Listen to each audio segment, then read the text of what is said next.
"You're not what was ordered." The foreman said it loud enough for every man in the yard to hear. Cora Morgan didn't flinch.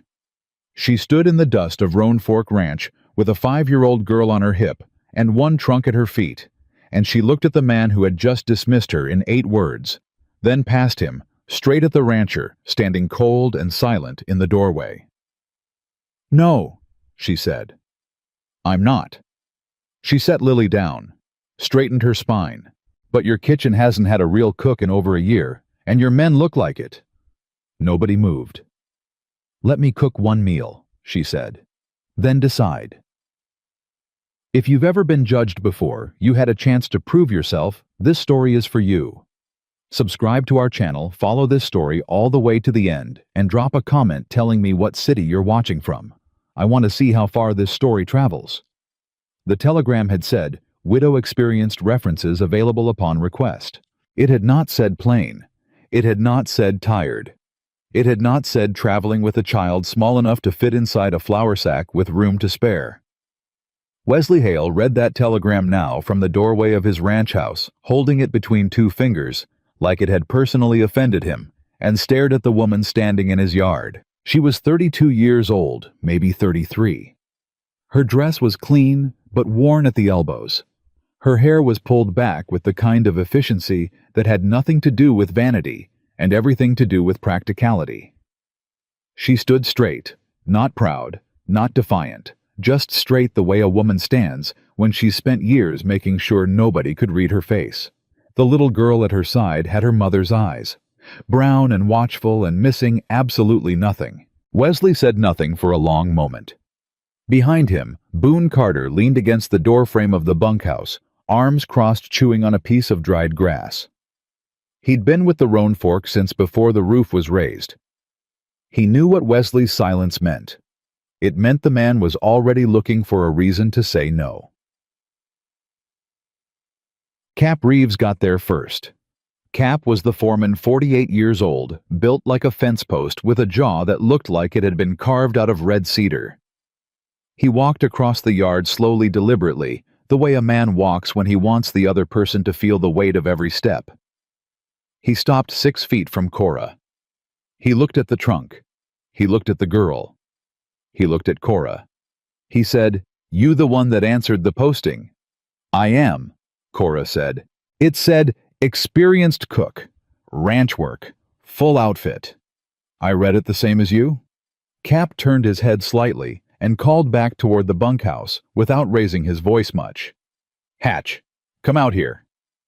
A younger hand, barely 20, with red ears and a permanent sunburn, appeared in the bunkhouse doorway. "You see this?" Cap said. He wasn't pointing at Cora rudely. He was just gesturing, in a way that was worse than rude because it was so casual. Hatch looked at Cora, then at the little girl, then back at Cap. "Yes, sir." "That what you expected?" Hatch had the decency to look uncomfortable. "No, sir." "No," Cap agreed. He turned back to Cora. His voice wasn't cruel. That was the thing about Cap Reeves. He was never cruel. He was just honest in a way that cut like a paring knife. "Ma'am, this is a working ranch. 16 men, sometimes more, during roundup. The last cook we had was a man named Dooley, who'd been doing this 30 years. Before him, a man named Pickett. We've never had a—" He stopped. "A what?" Cora said pleasantly. Cap looked at the little girl, then back at Cora. "We've never had this situation." "There's a first time for everything," Cora said. "Where's the kitchen?" "Oz." That was the moment Wesley Hale stepped off the porch. He came down the 2 steps slowly, and the yard got a little quieter when he did. Not because the men were afraid of him. They weren't exactly. It was more that Wesley Hale carried a particular kind of stillness that made other people go still around him, like the way a storm front changes the air pressure before the rain ever starts. He was 40 years old and looked it not in a broken way, but in the way of a man who had done 40 years of real work. His hands were rough. His eyes were gray. His wife had been dead for 2 years, and in those 2 years, Roan Fork Ranch had slowly, quietly begun coming apart at the seams. He stopped in front of Cora. He did not offer his hand. "Mr. Hale, she said. Mrs. Morgan. He looked at the girl. You didn't mention a child. The posting didn't say not to bring one. It didn't say to bring one either. No, Cora agreed. It didn't. Wesley looked at her for a long moment. She held his gaze not aggressively, not challengingly, just steadily, the way you hold a flame in the wind. How old? He asked. 5? Cora said. Her name is Lily. She won't be in anyone's way. My kitchen isn't a nursery. No, Cora said. But your kitchen is also not functioning from what I was told. So at this particular moment, Mr. Hale, you're not in a position to be particular about what comes with the cook. The yard went absolutely silent. Cap Reeves stopped chewing. Hatch appeared to briefly forget how breathing worked. Wesley stared at her. And Cora, without changing her expression, even slightly said, Let me cook you one meal. After that, decide. Wesley said nothing for 3 full seconds. Then he said, The kitchen's around back. And he walked away, son. Boone Carter pushed off the bunkhouse doorframe and fell into step beside Cora as she picked up her trunk handle. He was a big man, gray-haired now, with a face full of old weather and old experience. I'll carry that, he said. I've got it. I know you've got it, he said. I'm offering to carry it anyway. She looked at him sideways. He had kind eyes, she decided. Not soft. Kind. There was a difference. Boone Carter, he said. I've been here since the beginning. Cora Morgan. I know who you are. He reached down and took the other handle of the trunk without asking again. You cooked before real cooking. Not just family meals. I ran the kitchen at the Drover's Rest in Abilene for 4 years, she said. Before that, I cooked for a sheep outfit in the Panhandle. 32 men, 3 meals a day, 7 days a week. Boone's eyebrows went up, just slightly. Sheep outfit. A man's money spends the same whether he runs cattle or sheep, Cora said. And a hungry man is a hungry man. Boone Carter smiled. It was a small smile, a private one, the kind that means I was right about you. He didn't say that out loud, but she heard it anyway. The kitchen was a disaster.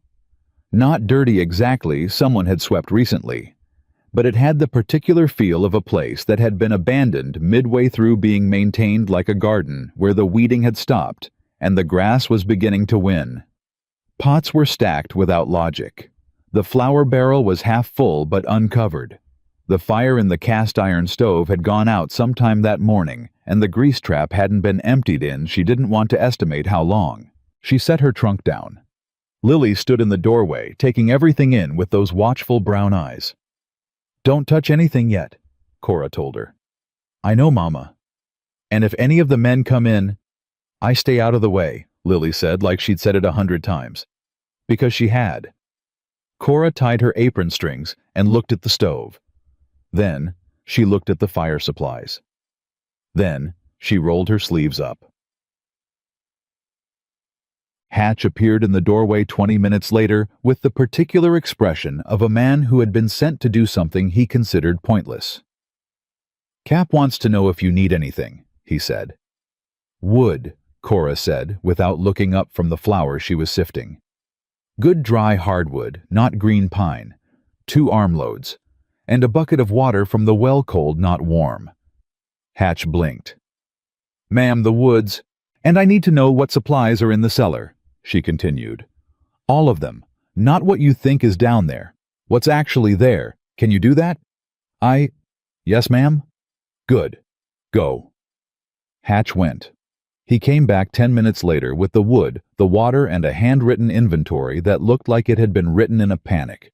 She took it from him, scanned it in 15 seconds, handed it back.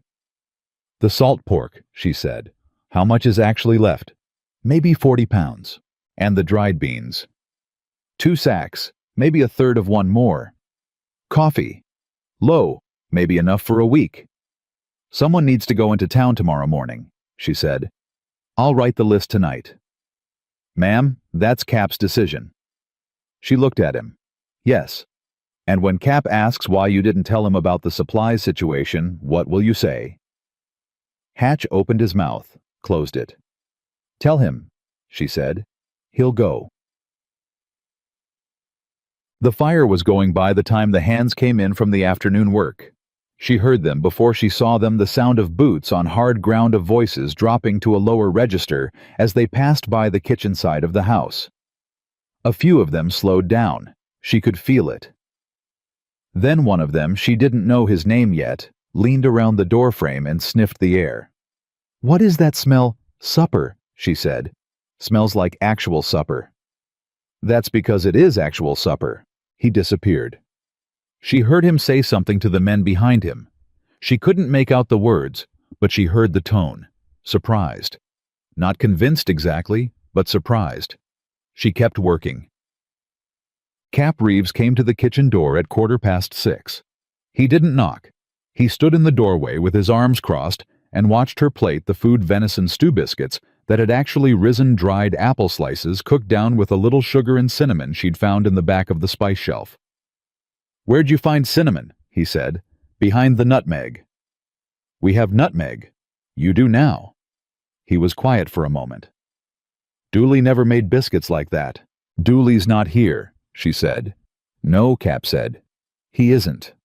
He didn't say it with grief, exactly, more like with the tired acknowledgement of a man who has accepted that everything changes, whether he wants it to or not. How many tonight? She asked. 11. 4 men are still out on the north line. I'll keep plates warm. Cap uncrossed his arms. He said slowly, the wood stove in the bunkhouse needs a new flue pipe. It's been smoking back. The men. I'll look at it tomorrow, she said. He stared at her. You know stove work? I know enough, she said. Go eat, Mr. Reeves. She watched them eat from the kitchen doorway. That was the thing about feeding people. The real information never came from what they said. It came from the first moment, the first bite, the way the body responds before the mind can arrange a polite expression. Hatch took one bite of the biscuit and stopped talking mid-sentence. A hand named Russ, who had the look of a man who complained about everything as a matter of personal philosophy, picked up his coffee cup, put it down, and picked it up again. The bunkhouse got quieter. Not silent, but quieter. And Cap Reeves, who had not said one genuinely warm thing to her since she arrived, sat at the far end of the table, and she watched him eat 2 full plates without once looking up. Wesley Hale ate alone. He always ate alone now. He came to the kitchen after the men had cleared out, the way he'd clearly gotten used to doing, arriving late, taking whatever was left, eating in a silence he'd built around himself like a second wall. She'd kept his plate warm. He sat down without thanking her. She went back to cleaning the pots. He ate 3 bites before he stopped. She heard the fork go down. Mrs. Morgan? Mr. Hale. He was quiet for a moment. Where did you train? I didn't train anywhere, she said. I just cooked. For how long? Since I was 10 years old. She rinsed a pot and set it down. My mother was sick for 6 years before she died. There were 4 of us to feed. Wesley said nothing. I cooked at the Drover's Rest in Abilene after that, she said. And before I came here I spent 2 years in Meridian cooking for a family of 8. The husband died in the spring. They didn't need me anymore. So you answered a posting. So I answered a posting. He picked up the fork again, ate another bite, put the fork down again. Your husband, he said, not gently, but not harshly either, just factually. What happened? She was quiet for a moment. Fever, she said. 3 years ago. Lily was 2. I'm sorry. So was I, she said. For a long time. She paused.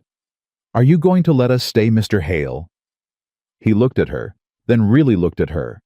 She turned from the pots and held the look. 1 week, he said. We'll see how the week goes. Fair enough, she said. He stood pushed in the chair. At the kitchen door he stopped. The biscuits, he said. She waited. They were good, he said. and walked out. Lily was asleep in the small room off the back of the kitchen, barely bigger than a closet, but with a bed and a window, which was more than they'd had in the boarding house in Abilene. Cora sat on the edge of that bed for a long time after the ranch went quiet. She listened to her daughter breathe.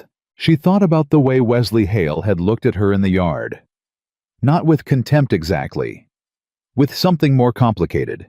With the particular expression of a man who has made up his mind to feel nothing and is briefly inconveniently interrupted by feeling something. She had seen that look before, in the mirror once. She touched Lily's hair, gently smoothing it back. 1 week, she whispered to the dark. We've had less. By Thursday, she had the kitchen running like a system. Breakfast at 5:30, sharp biscuits, eggs, when there were eggs. Salt pork coffee that was strong enough to peel the bark off a pine tree. Midday meal delivered to the field on days when the men were working the east pasture. Supper at 6, always hot, always enough. The men had stopped betting on when she'd leave, not because they'd warmed to her entirely. Cowboys were stubborn creatures, and warming to change was not in their nature, but because the evidence was accumulating in a way that was hard to argue with. They were eating better than they had in over a year. They were working harder because they knew something hot was waiting at the end of it. The bunkhouse was warmer. She had in fact fixed the stove flue herself with Boone's help, and a piece of pipe she'd found rusting in the tool shed. Cap Reeves noticed all of this. He came to the kitchen on Thursday afternoon while she was preparing dough for Friday's bread. "The men are asking," he said, which was Cap's way of saying, "I am asking, but I don't want to say so." "Asking what?" she said. "Whether you're staying." She kept kneading. "That's Mr. Hale's decision." "He's not one to make decisions quickly," Cap said. "Since Martha died, he's not the same as he was." She looked up at that. It was the first time anyone had said his wife's name out loud. "Martha," she said. "She ran this place," Cap said. "Not Wesley. I mean, he ran it. But she—" He stopped, started again. "She held it together, the way women do, and when she was gone, something went—" He shook his head. "He keeps working, but something's gone out of it." Cora looked at him for a long moment.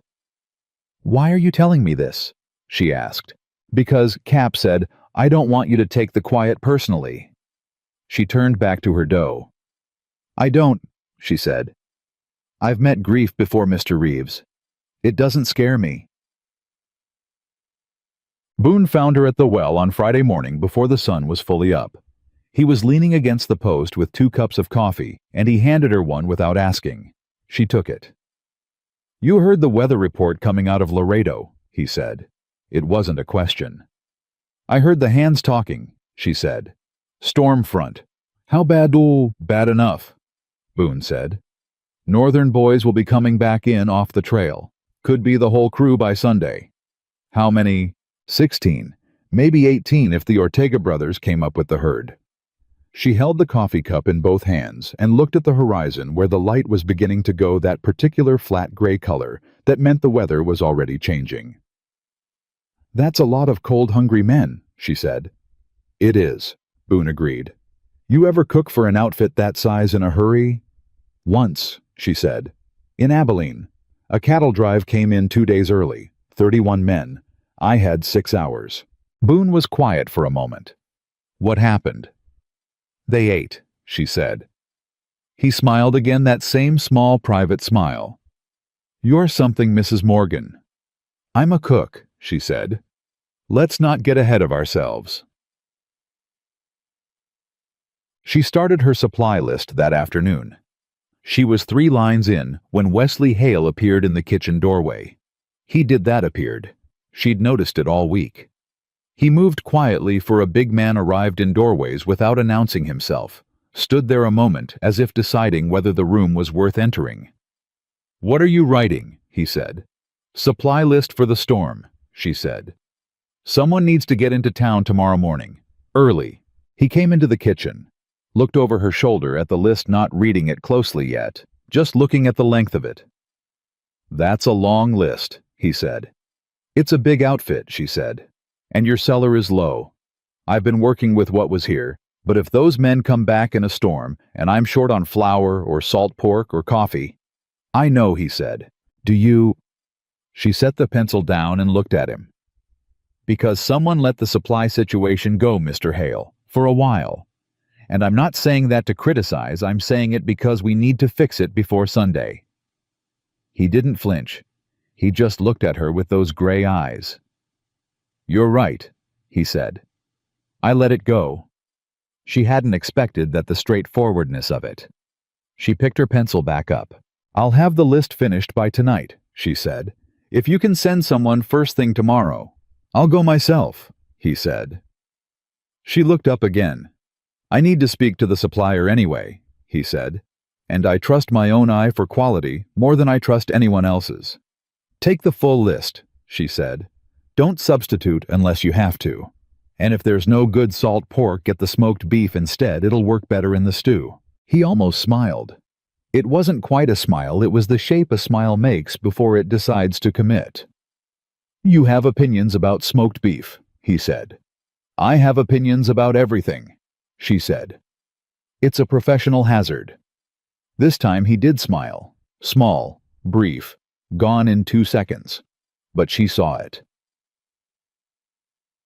That night, Lily tugged on her sleeve while she was banking the stove coals. Mama? The man with the gray eyes. Mr. Hale. He watches you when you're not looking. Cora paused, resumed. He's making sure I'm doing my job, she said. Lily considered this with the gravity of a 5-year-old doing serious philosophical work. He looks sad, Lily said. He is sad, Cora said. Some people carry a big sadness for a long time. Like you did. Like I did, Cora said. Like I did. She lifted Lily up and carried her toward bed. Is he going to let us stay, Mama? Cora tucked the blanket around her daughter's shoulders. I think so, she said quietly. How do you know? Cora thought about biscuits. About a man with gray eyes who had said they were good in the particular tone of a person who had forgotten what good felt like and was startled by the reminder. Because, she said, I haven't given him a reason to say no. She sat with Lily until the little girl's breathing slowed and deepened into sleep. Then she went back to the kitchen, lit one candle, and started the bread dough that needed to be set before morning. Outside, the wind had changed direction. She felt it through the walls, not cold yet, but coming. The kind of wind that doesn't announce itself until it's already arrived. 16 men, maybe 18. She counted her flour, counted her salt pork, started calculating. The bread dough was ready by 4 in the morning. Cora hadn't slept. Not because she couldn't. She'd learned years ago to sleep in short pieces the way you eat a meal when you're working fast, efficient enough to keep going. But tonight, she hadn't tried. She'd sat in the kitchen with one candle and her calculations and the slowly rising dough, and she'd listened to the wind change character 3 times between midnight and dawn. By the time the ranch stirred, she had biscuits in the oven, coffee on the boil, and a pot of oats with dried fruit that she'd found in a tin at the very back of the highest shelf, still good barely. She'd cooked them down slow with a little molasses, and they smelled like something a person's grandmother might have made on a cold morning, which was exactly the point. Hatch was the first one through the kitchen door. He stopped so fast the man behind him walked into his back. Move, the second man said. Just smell that, Hatch said. I'm smelling it. Move. They poured in 6 of them, then 8, pulling off their hats without being told, which Cora had noticed was a thing they only did when they weren't thinking about it. When manners came from muscle memory instead of performance. She handed out plates without ceremony. Russ, the one with the permanent complaint, took his plate, looked at it, looked at her, and said, Molasses oats. That's right, she said. My mother made molasses oats, he said. A lot of mothers did, she said. He sat down. He didn't say anything else. He just ate, and the expression on his face was the expression of a man briefly, unexpectedly returned to somewhere he thought he'd never get back to. Cora watched it happen and turned back to the stove. That was the power of food, and she had never once taken it lightly. It wasn't about impressing people. It was about the 2 seconds after the first bite, when a person's guard went completely down. When they stopped being a ranch hand, or a skeptic, or a grieving widower, or an unwanted stranger. When they were just human, hungry and fed and briefly purely glad. She lived for those 2 seconds. Wesley left for town before 6. He came through the kitchen door with his coat on and his hat in his hand, and she held out the supply list without looking up from the biscuit she was pulling from the oven. He took it. "Anything you want me to add?" he said. "There's a notation on the back about the coffee," she said. "If McAllister's has the dark roast from San Antonio, get that. If not, get whatever's freshest, not the stuff that's been sitting. You can tell by the smell." "I know how to buy coffee," he said. "Then you know not to buy stale coffee," she said. "We agree." He almost said something. She could feel the almost of it, the slight intake of breath, the pause. Then he put his hat on and walked out. Boone appeared at the door 30 seconds later, watching Wesley ride out through the yard. "He's been into town maybe twice since Martha died," Boone said quietly. "Sends the hands for supplies." Cora set the biscuit pan on the cooling rack. "How long ago did she die?" she asked. She knew the answer 2 years. She'd calculated it from what Cap had said, but she wanted to hear how Boone said it. 2 years in March, Boone said. "Fever. Fast." He paused. "Wesley got the message by telegraph. He was out at the North Line. By the time he rode back..." He stopped. "She was already gone," Cora said. "He never got to say goodbye," Boone said. "I think that's the part that won't heal right." Cora was quiet for a moment.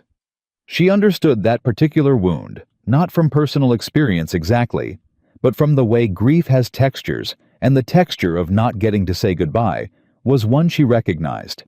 It had a way of turning into something hard and permanent inside a person. Not sharp anymore, just heavy. "He'll be all right," she said. "Eventually." Boone looked at her. "You sound sure about that." "I'm not," she said. "But I found it's useful to act like it." Come on. Cap Reeves called for a half day on the east fence line, which meant the hands were back in the yard by early afternoon, more of them than usual, with more time than usual on their hands, which was never a situation that improved anybody's manners. Cora was in the kitchen making lunch when she heard them start. It was Denny who started it. Denny was 23, lean, with a quick mouth and the slightly unfinished quality of a young man who had learned too early that being loud was the same as being interesting. "Hey, Hatch," she heard him say. "You think the widow knows how to make a real beef stew, or just that? Whatever that was with the apples." "The apple cobbler," Hatch said cautiously. "Right, the cobbler. Very fancy. Very, what's the word, domestic." "It was good," Hatch said. "Sure it was good. I'm not saying it wasn't good. I'm saying Dooley could cook a beef haunch that'd make a man feel like he'd done something. That cobbler made me feel like I was at a church social." A few of the men laughed. Cora kept cutting the onions, steady, slow. "You going to say something?" Lily asked. She was sitting in the corner with a piece of string she'd been braiding all morning, looking up at her mother with those careful eyes. "No," Cora said. "They're being rude." "They're being something," Cora said. "It's not the same as being rude. Rude means they know better. These boys just don't know yet." "Know what?" "What I can do." She sent lunch out at noon. A beef and potato soup, thick enough to stand a spoon in, with the bread she'd set the night before baked that morning, dense and brown, and hot enough to steam when you broke it. She'd made 2 loaves extra because she knew how men were with good bread. The extra 2 loaves were gone in 4 minutes. Denny came to the kitchen door himself, not to apologize, that wasn't something Denny was built for yet, but to ask if there was more bread. "There isn't," she said. He looked genuinely disappointed. It was, she thought, the most honest expression she'd seen on his face. "Could you make more tomorrow?" he said. "I'm making bread every day," she said. Whether there's extra depends on whether the first 2 loaves last longer than 4 minutes. He opened his mouth, closed it. His ears went red. "Yes, ma'am," he said, and left. She turned back to the stove. "He said yes, ma'am," Lily said, surprised. "I noticed," Cora said. "Batoto." The afternoon was when Cap came to her with the ledger. She hadn't expected that. She'd been pulling apart a tough piece of cured beef, examining the quality, calculating how far it would stretch, when Cap came in and set a worn leather ledger on the kitchen table without explanation. She looked at it, looked at him. "What's this?" she said. "Supply records," he said. "Last 2 years." She wiped her hands on her apron and opened it, ran her finger down the columns. After 30 seconds, she said, "This isn't right." "No," Cap said. "It isn't. You've been over-ordering salt pork and under-ordering coffee and flour for—" She turned a page. "1.5 years. "Duly ordered," Cap said.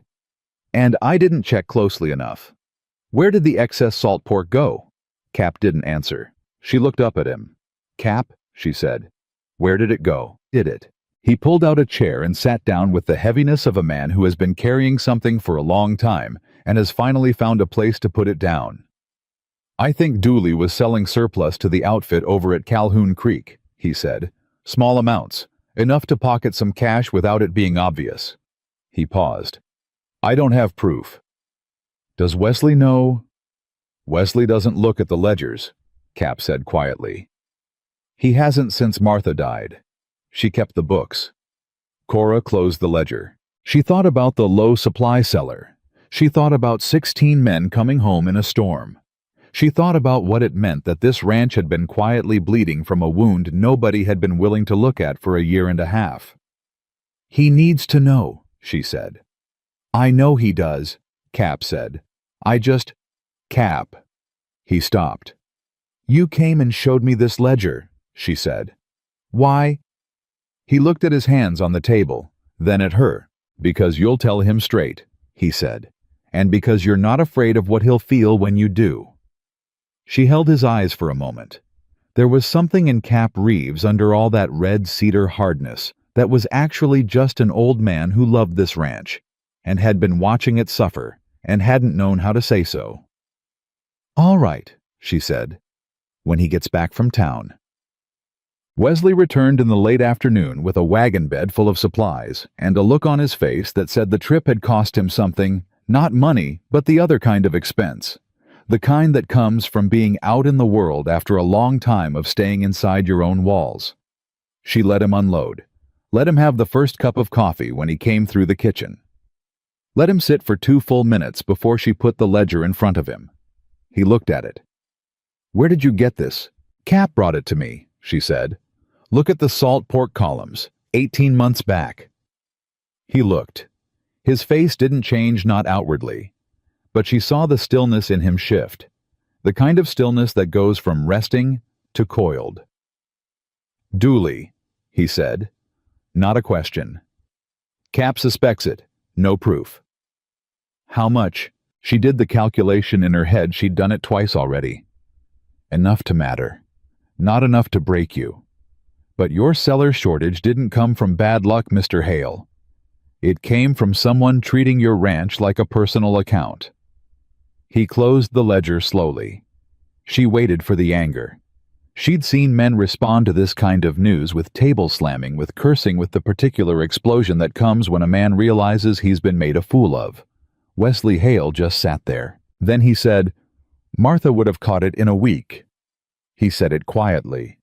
Not with self-pity.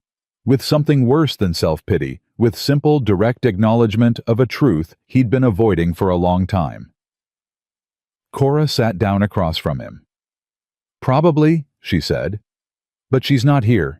And you can't keep the books yourself and run a ranch. You need someone watching the numbers." "I know that. I can do it," she said. "If you want. I kept the books at the Drover's Rest for 2 years. He looked at her then. Really looked the way he had in the yard on her first day, only this time without the coldness. With something more complicated. Something that looked from certain angles like the first hairline crack in a wall that has been holding back pressure for a very long time. "You cook," he said. "You fix stovepipes. You manage supply lists. And you keep books." "I survive," she said. "That's all it is." He was quiet. 1 week, she'd said in the beginning, and he'd said 1 week. That week was almost up. "Mrs. Morgan," he said. "Mr. Hale." "You're staying," he said. "Pass the week." She didn't let the relief show. She just nodded. "Good," she said. "Because I need 2 more pounds of cinnamon and a better arrangement for the flour barrels, and it would be wasteful to start over with someone new." He almost laughed. She heard the shape of it, the breath that almost became something warmer. "I'll move the flour barrels myself," he said. "Tonight," she said. "Before morning.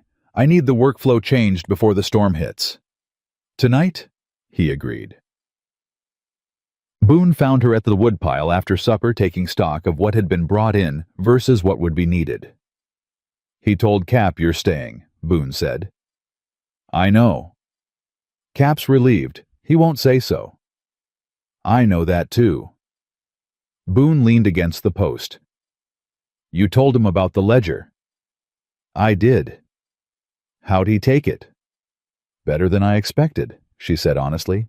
"He didn't argue, didn't make excuses." "No," Boone said. "Wesley doesn't make excuses. It's one of his better qualities." A pause. "What did he say about Martha?" She looked at him. "You heard that? Sound carries in this kitchen. He didn't apologize for it." She turned back to the woodpile. "He said she would have caught it in a week." "She would have," Boone said. "She caught everything. She was—" He stopped, started again. "She was something else, Martha Hale. The kind of woman that a man builds his whole understanding of what's possible around. And when she was gone—" "The walls came down," Cora said. "The walls came down," he agreed. They stood there for a moment in the particular silence of 2 people who understand the same grief from different angles. "I'm not trying to replace her," Cora said. "I want that to be clear." "Nobody thinks that," Boone said. "Cap might." "Cap thinks you're the most competent person who's walked onto this ranch in 2 years," Boone said. "That's a different thing." She picked up 2 pieces of wood and turned toward the kitchen. "The storm," she said. "How bad, really?" Boone was quiet for a beat too long. "Boone," she said. "Bad," he said. "The kind of cold that gets into the bones. The kind that makes men do stupid things on the trail trying to get home faster instead of smarter." He paused. "If all 16 come in at once—" "I'll be ready," she said. "You keep saying that." "Because it keeps being true," she said, and went inside. That night she made Lily sit at the kitchen table while she worked, and she talked while she cooked, not about the storm, not about the ranch. About small things. About a town she and Lily had passed through on the train where every house had a red door. About the time in Abilene when a steer had walked into the restaurant and eaten half a pie before anyone noticed. About Lily's father, a little, just enough. Lily listened with her chin in her hands. "Mama," she said eventually. "I like it here." Cora's hand slowed for just a moment, then resumed. "I know you do, baby." "The dog likes me," Lily said. "Boone's dog. He waits for me by the fence post every morning." "I've seen that." "And Hatch showed me where the barn cats sleep." "Did he?" "He's not mean," Lily said. "He just pretends." "Most people," Cora said, "are not as mean as they pretend to be. Remember that." Lily considered this. "What about Cap?" "Cap," Cora said, "is not mean at all. He's just frightened." "Of what?" "Of things not working out," she said. "He loves this place. He doesn't know how to say it, so it comes out sideways. Like when you're about to cry but you sound angry instead." Cora looked at her daughter. "Exactly like that," she said.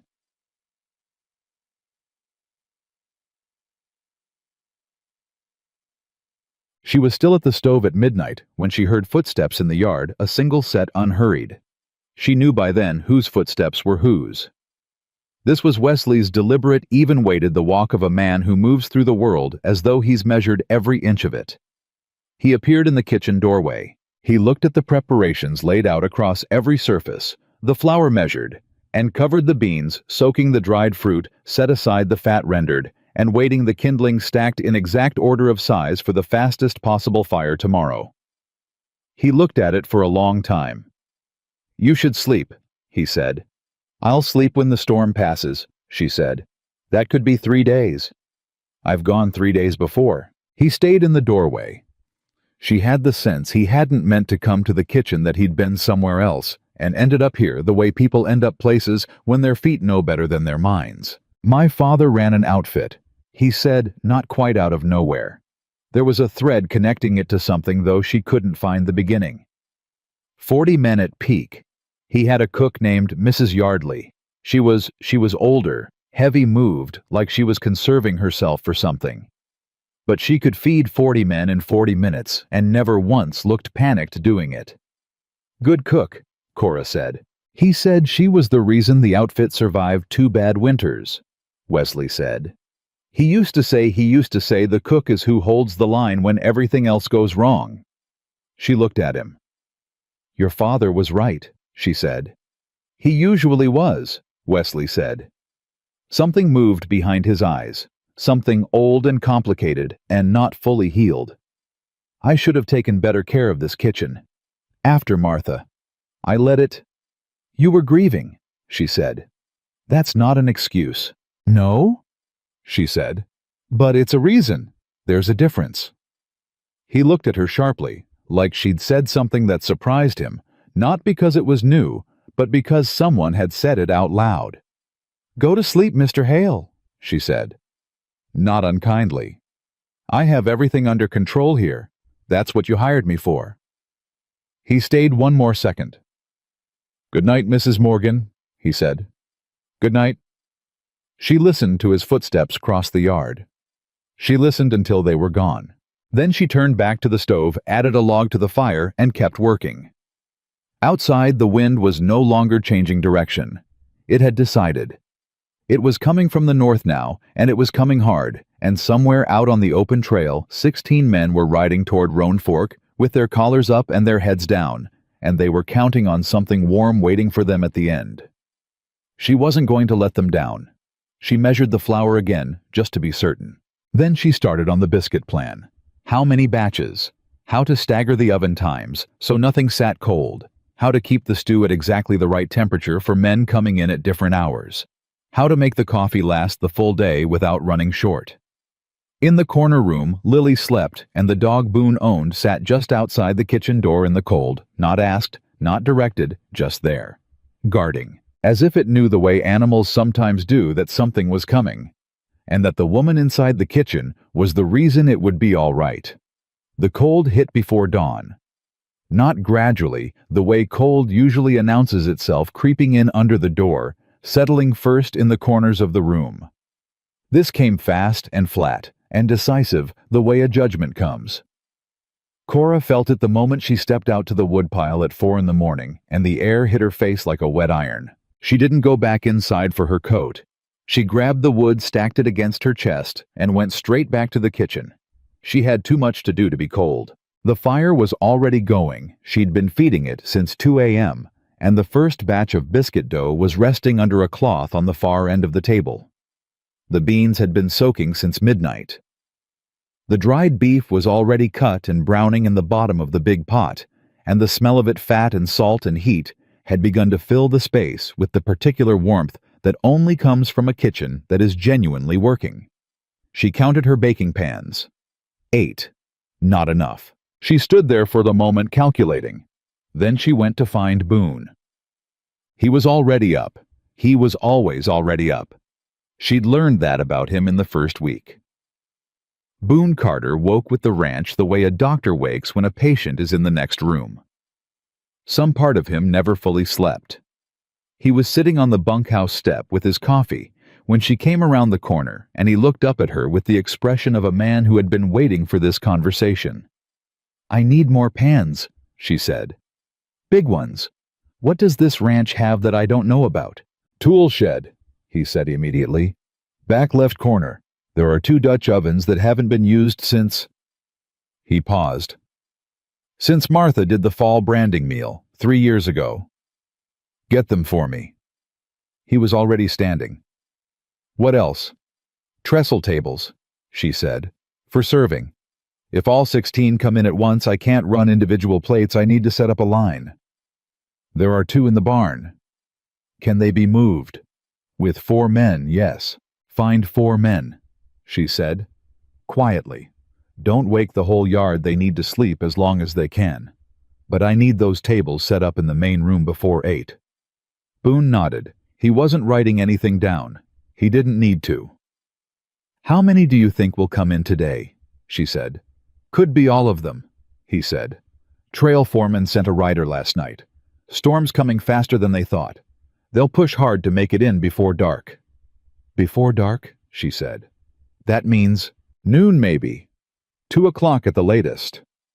She looked at him. He looked back at her. All right, she said. All right, he repeated.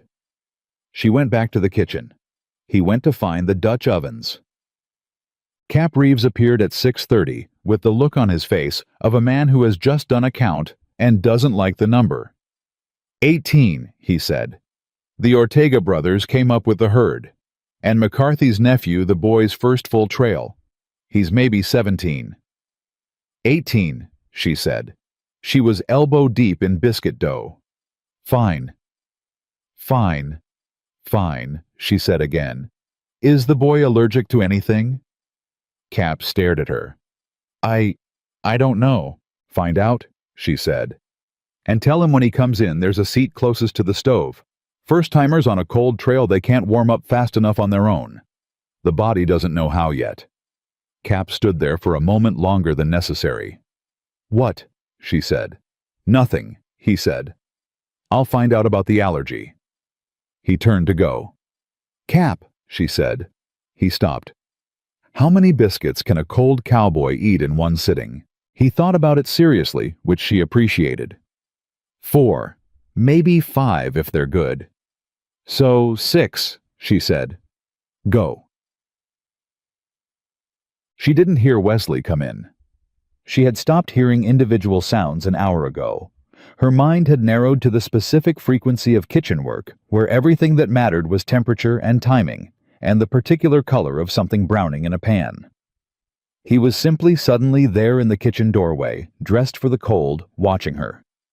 You've been up all night, he said. Good morning to you too, she said. He came into the kitchen. He looked at the preparations, the way he'd looked at them the night before, but differently now. Last night, it had been with the slow surprise of a man who had underestimated something.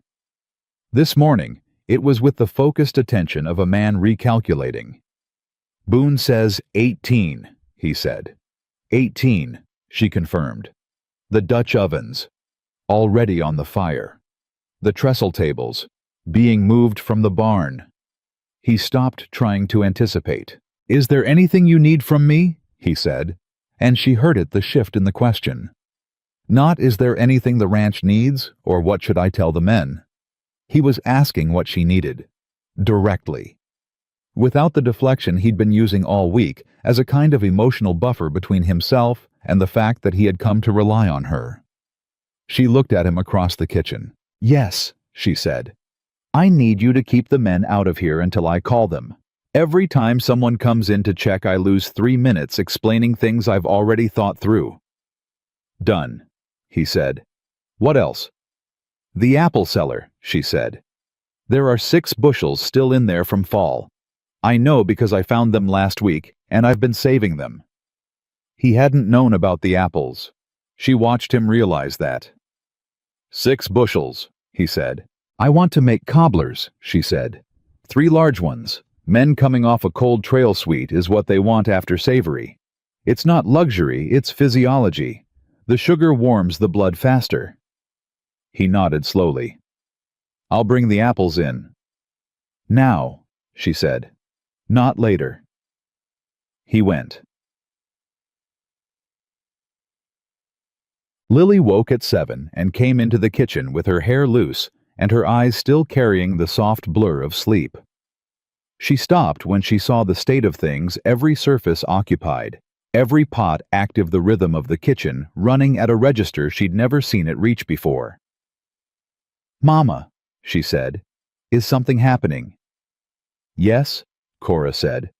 "The Cowboys are coming home in a storm and I'm going to feed them. Are you going to help me or watch?" Lily tied her hair back with a piece of ribbon she'd learned this from watching her mother and walked to the table. "Tell me what to do," she said. Cora looked at her daughter. 5 years old, and already carrying herself like someone who understood that the best thing you could do in a crisis was to stop asking questions and start being useful. "The apples," she said. "When Mr. Hale brings them in, you peel them. I'll show you how deep to cut." "I know how to peel apples," Lily said, slightly affronted. "Show me," Cora said, because she needed to see, and because the act of showing her would make Lily feel trusted, which would make her work better, which mattered today. Lily peeled an apple in clean, efficient strips, barely wasting any flesh. "Good," Cora said. "Do all of them exactly like that." Hatch came at 7:40 with news that one of the trestle tables had a broken crosspiece and couldn't hold weight safely. Cora didn't even turn from the stove. "Tell Russ to fix it," she said. "Russ doesn't do carpentry." "Russ does whatever needs doing when there are 18 men coming home hungry," she said. "Tell him I said so." Hatch went. He came back 12 minutes later to report that Russ had in fact fixed the table crosspiece and had also apparently reinforced 2 of the legs while he was at it. "Good," Cora said. "He seemed almost happy about it." Hatch said, puzzled. "People like being given something real to do," she said. "It's the waiting around and feeling useless that makes men ornery. Remember that." Hatch stayed in the doorway a moment. "Can I do something?" She looked at him. His ears were red again, not from cold this time. "The coffee," she said. "You're in charge of coffee. I need that pot never empty from the moment the first man walks in until the last one has had 3 cups. You watch it like your life depends on it. Can you do that?" "Yes, ma'am." "The moment it drops below half, you refill it. Don't wait for empty. Empty is too late." "Yes, ma'am." "And Hatch." "Ma'am. If anyone tries to take over the coffee pot, you tell them Mrs. Morgan said no." He stood up straighter. "Yes, ma'am." He had a job now. She watched the change move through him like a key in a lock. At 9:15, Wesley came back from the apple cellar and stood in the kitchen watching Lily peel apples with the focused precision of a surgeon. He watched for a long moment without speaking. Lily looked up. She had her mother's way of looking at people, direct, unafraid assessing. "You're Mr. Hale," she said. "I am," he said. "I'm peeling apples," she said. "For the cobblers. Mama says sweet warms the blood faster." "Your mother is right," he said. Lily looked at him a moment longer. "Your dog is very old," she said. "Boone's dog. She limps in the cold." "She does," he said. He seemed slightly caught off guard by the conversational pivot, or maybe by the gravity with which Lily delivered it, like she was raising an item of serious concern. "She still comes out, though," Lily said. "Every morning, even when it hurts." Wesley said nothing for a moment. "She's loyal," he said finally. "Mama says that's what matters most," Lily said. "Showing up even when it's hard." She went back to her apple. "You can help if you want. There are a lot of apples." Wesley Hale looked at the pile of apples. He looked at this 5-year-old girl who had just, without apparent effort or strategy, said the most direct thing anyone had said to him in 2 years. He pulled out a chair. He picked up an apple. "Show me how deep to cut," he said. Lily looked at him with patient authority. "I'll show you, but don't waste the flesh." "I won't," he said. Cora had her back to both of them. She was stirring the big pot, and she did not turn around. But she felt it, the particular shift in a room's atmosphere when something quietly, permanently changes. She kept stirring.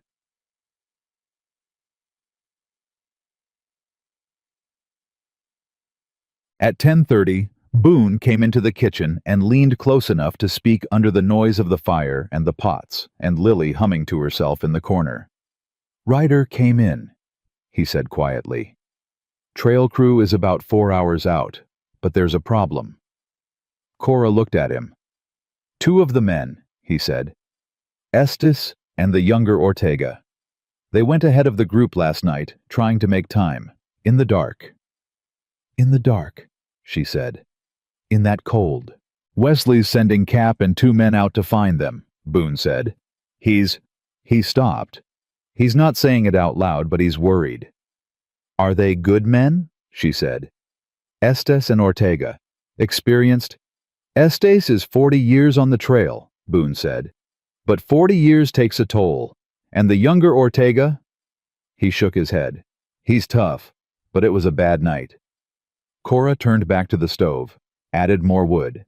"Tell Wesley," she said, "that I'm making broth, separate from the stew. Plain hot salty broth. If those men come in with exposure, they can't eat heavy food first. Their bodies won't take it." Boone looked at her. "You've seen trail exposure before." "My husband," she said quietly. "And I've cooked for enough outfits to know what comes off a bad storm." She didn't elaborate. "Tell him about the broth." Boone went. Wesley appeared in the kitchen doorway 4 minutes later. "Boone told me," he said. "It's already on," she said. She nodded at the small pot she'd set apart from the rest. Simple beef broth, nothing in it but salt and a little pepper and heat. "If Estes or the boy come in wrong, don't let them near the stew yet. Start with that." He looked at the small pot. "How do you know about exposure?" "Because I've seen what happens when you feed a half-frozen man a full meal too fast," she said. "His body's been shutting down to protect his core. You dump food into that and the gut seizes up. Broth first, 30 minutes, then solid food." Wesley was quiet. "Who taught you that?" he said. "Nobody," she said. "I learned it the hard way." He didn't ask what that meant. He just nodded. "Cap's riding out now," he said. "Good," she said. "Tell him if he finds them and they're bad off, don't try to rush them. Slow and warm is better than fast and wrong." He nodded again. He was listening to her the way a man listens when he's recognized that the other person knows something he doesn't and has decided to let go of the part of himself that resists that. It was a particular kind of listening, active willing without performance. She'd never had it from a man this quickly before. She pushed the thought aside. "Go," she said. "And when Cap finds them, come tell me first." The ranch held its breath for the next 2 hours. She felt it, the particular tension of a place waiting for news. The hands moved differently, quieter. Even Denny, who was constitutionally incapable of being quiet for longer than 4 minutes, had gone still somewhere in the yard and stayed there. She cooked through it. That was what she knew how to do. When the world outside the kitchen went uncertain and dangerous, the kitchen was the one place where every variable was under her control. The temperature of the fire, the thickness of the dough. The exact moment a stew shifted from almost ready to ready, that narrow window she could feel in her hands and smell before she could see it. She made biscuits, 63 of them in staggered batches, so the last ones coming out of the oven would be as hot as the first. She made the beef stew, 3 pots each, big enough to feed 6 hungry men. She made the broth small and separate, sitting slightly off the heat waiting. She made the cobblers with Lily's peeled apples, brown sugar, and a pinch of nutmeg and biscuit dough pressed over the top, and she put them in the second Dutch oven to bake slow. And she waited. Bata. At 12:43, she heard the horses. Not the main crew. The sound was too small, too urgent. 3 horses moving fast, coming in from the north. Cap's voice sharp in the yard. "Get Wesley, now." She was already filling the broth ladle. The kitchen door opened and Boone came in ahead of everyone else. His face set in the particular expression of a man delivering mixed news. Not the worst, but not clean either. "Estes is bad," he said. "Ortega's okay cold, and shook up, but okay. Estes's hands—" "Get him in here," she said. "Right now. Not the bunkhouse. In here closest to the fire. Cora. Boone. Her voice was flat and certain. In here. Now. He went. They brought Estes in, two men half carrying him, his face the color of old candle wax, his hands wrapped in someone's spare shirt. He was conscious, which was something. He was shaking hard, which was not alarming. Yet shaking meant the body was still fighting. "Sit him here," she said. She had the chair already pulled close to the stove the way she'd told Cap to do for the young first-timer. She hadn't known then she'd be using it for this. She pushed the broth into his hands before his body had fully registered he was sitting. "Drink," she said. "Slow. Don't rush it." I'm fine," Estes said. His teeth were chattering on every word. "You're not fine," she said. "Drink." Wesley was in the doorway. She looked at him over Estes's head, a quick, direct look that said, "Stay back. Let me work." He stayed back. Estes drank. The shaking slowed after 5 minutes, not gone but downgraded from violent to manageable. His color began to come back.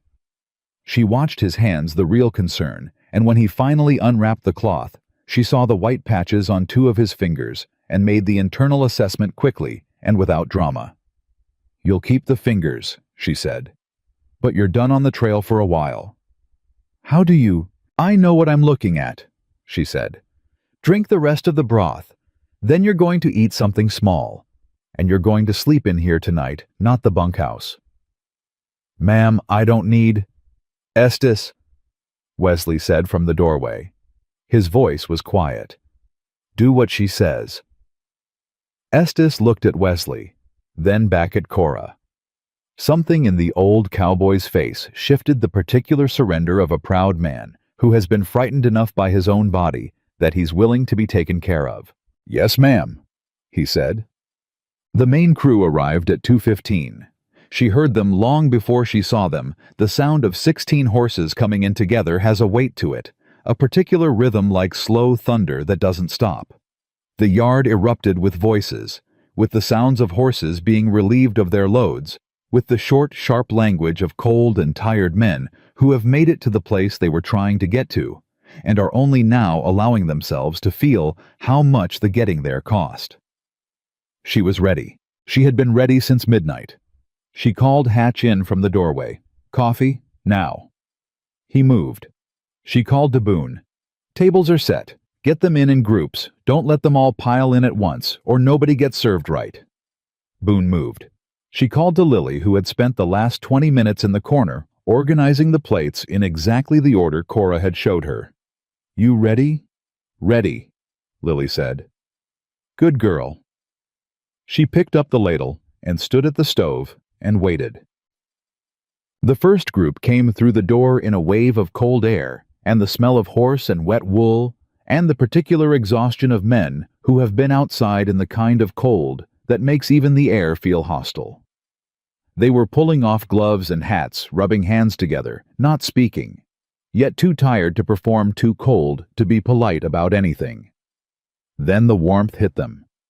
Then the smell hit them. She watched it move through the group the way a wave moves through water, starting at the front, rippling back. The man in front stopped walking. The man behind him stumbled into his back, and then stopped too.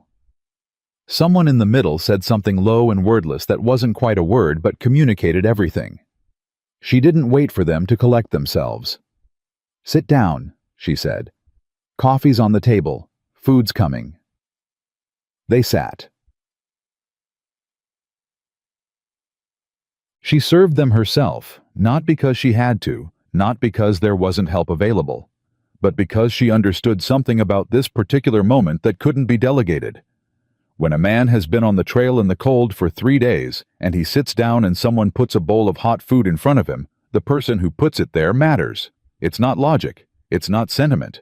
It's just true, the way a lot of true things are true, without explanation, without argument. Biscuits first, then the stew. Then the coffee refilled before it even got cold, because Hatch was doing exactly what she'd told him and watching like his life depended on it. The room got quiet. Not the quiet of people who have nothing to say.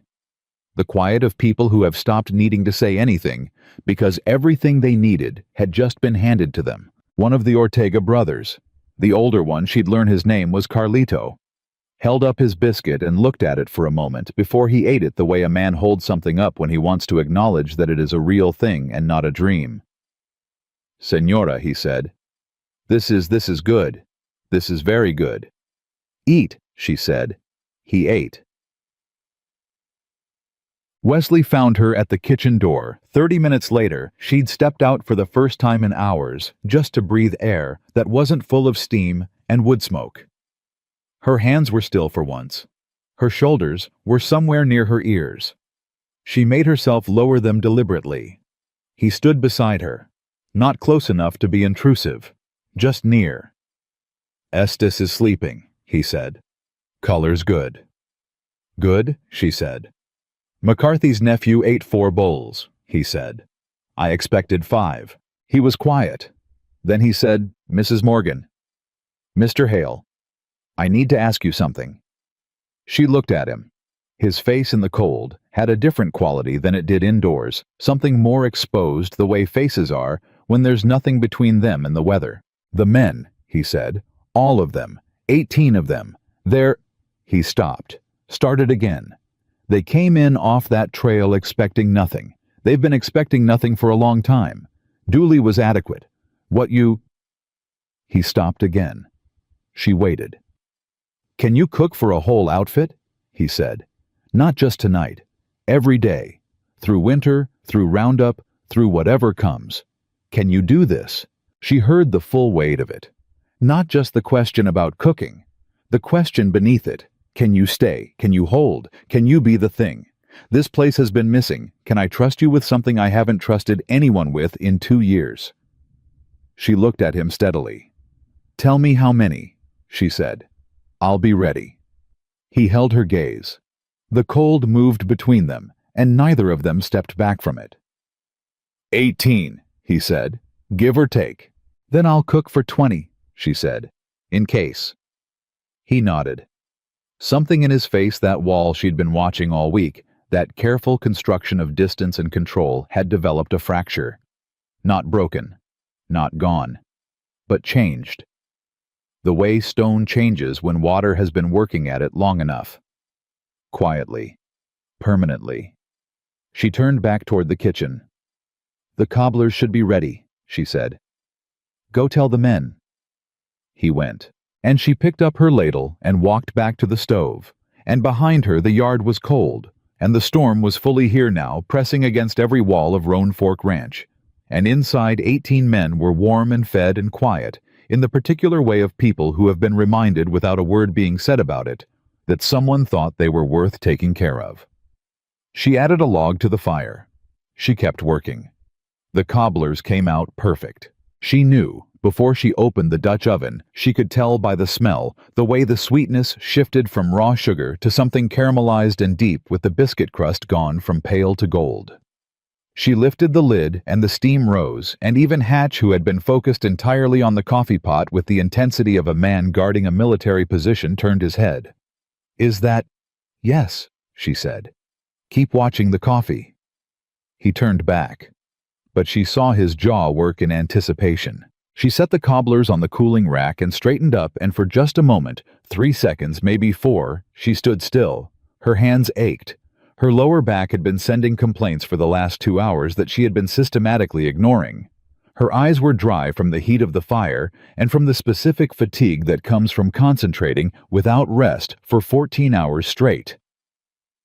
She allowed herself 3 seconds. Then she picked up the serving spoon and went to find Boone. "Shachech." "Tell them there's cobbler," she said. Boone looked at her.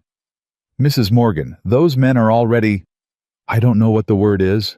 Converted, maybe." "Converted," she said. "That's a strong word for men eating supper." "You didn't see their faces when the stew came out," he said.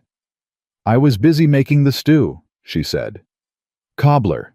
Tell them." He went. She heard it, the sound from the main room. A general low noise that rose in register when he announced it. Not shouting. Not the wild enthusiasm of men at a saloon. Something quieter and more genuine than that. The sound of people who have already received more than they expected and are now being told there is more. She served the cobbler herself, moving around the tables with the spoon and the Dutch oven, and the room was different now than it had been an hour ago. The men had settled into themselves. The cold was out of them. She could see it in how they were sitting. The shoulders dropped, the hands loose around the coffee cups instead of gripped. McCarthy's nephew, the 17-year-old, had fallen asleep sitting upright against the wall, and no one had moved him or laughed. Carlito Ortega had set his hat on the table in front of him and was looking at it with an expression that had nothing to do with the hat and everything to do with the fact that he was alive and warm and inside. She spooned cobbler in front of Cap Reeves last. He looked at it, then at her. "Sit down," he said. "I have." "Mrs. Morgan," he said. "Sit down." She sat. She couldn't remember the last time someone had told her to do that in a kitchen, and meant it as kindness rather than dismissal. Cap picked up his spoon, ate one bite of the cobbler. He chewed slowly, deliberately, the way a man eats when he doesn't want to rush past the experience of it. Then he put the spoon down. He said, "My mother made apple cobbler." "A lot of mothers did," she said. She didn't realize until she'd said it that she'd said the same thing to Russ about the molasses oats 4 days ago. It was true both times. "She died when I was 11, Cap said. "I haven't tasted cobbler since then that reminded me of hers." He paused. "This does." She said nothing. There wasn't anything to say that wouldn't diminish it. Cap picked the spoon back up and kept eating, and his face had gone somewhere private that she didn't follow him into. Wesley ate standing in the kitchen doorway. She noticed because he'd never done that before. He always took his plate to the separate table, the solitary one, the one that had probably been his since Martha died. Tonight, he stood in the doorway between the main room and the kitchen with his plate and his coffee, and he ate where he could see both rooms at once. She was cleaning the big pots when she noticed it. "There's a chair," she said. "I know," he said. "And a table. I know that too." She kept cleaning. He kept standing. "The stew," he said after a while. "What did you put in it?" "Beef, potatoes, onion, dried herbs from your cellar that have been there long enough that I wasn't sure they'd still have any life in them," she said. "They did. There was something else." "Worcestershire," she said. "Half a bottle. I found it behind the molasses. We have Worcestershire sauce," he said with the expression of a man discovering a room in his own house he didn't know existed. "You did," she said. "I used most of it." He ate another bite. "My father's cook, Mrs. Yardley. She used to say the secret to any good stew was something the cowboys couldn't identify," he said. "Something that made them feel like the food was better than they could explain." "She was right," Cora said. "Give a man a meal he can completely explain, and he eats it. Give him something with one thing he can't quite name, and he remembers it." He looked at her. "Where did you learn that?" "Same place I learned everything," she said. "Cooking for people who depended on it." He was quiet for a moment. Then Estes woke up. He asked for the stew. "How much?" He said a bowl. "Give him half," she said. "And bread. His gut's not fully back yet. I'll check on him in an hour." "You'll check on him," Wesley said. Not challenging, just noting it. "He's under my kitchen roof," she said. "That makes him my responsibility until he's walking right again." Wesley looked at her for a long moment.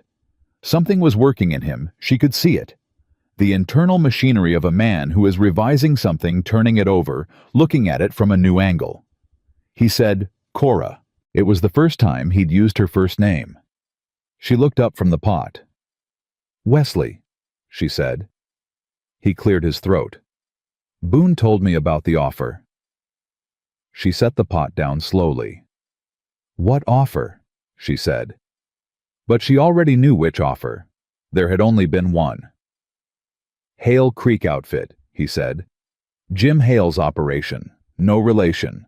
Boone said their foreman came by while I was in town yesterday and spoke to you." She had not mentioned that to anyone. She looked at Boone's general direction through the wall and made a private note. He did, she said. He offered you a position. He offered me a position, she confirmed. More money than I'm paying you, Wesley said. Considerably, she said. The word landed between them, and she didn't soften it.